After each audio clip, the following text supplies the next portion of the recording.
աղվան ինչու ես ընկճում, մռայլեցնում,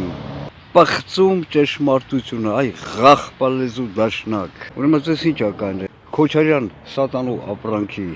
բանին կանգնել է, այդ հարահավաքին, ասում է Նիկոլը Սենսենից հասկանալի է, և ժեղտելով մի սատանու, հրամցնում է մեկ ուրիշ սատանա, Քոչարյան, ես քո նանդ պակ եմ աղվան, սատանա լեզուց, իբր ընտրություն էլի, նու ոնց որ ասենք մեկը առաջարկի ձեզ, Հիտլեր չեք ուզում, Հեբերսին ընտրի, սատանա լեզուտ պապանձվի աղվան,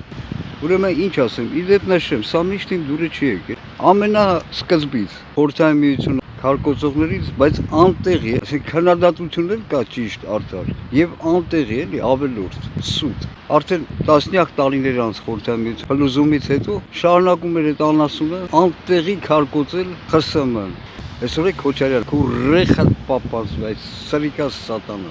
տեսնում եք ինչքան չարիք բերեցին, սատարեցին, տարածում էր սատանա դաշնակները, որոնք անգամ այն դաշնակների հետ,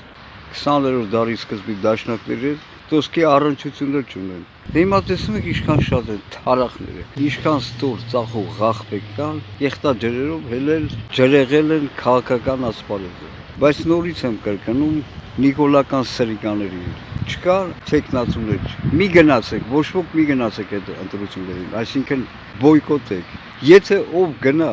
ընտրություն անելու Նիկոլի օգտին, ուրեմն աշխարհի չարիքը,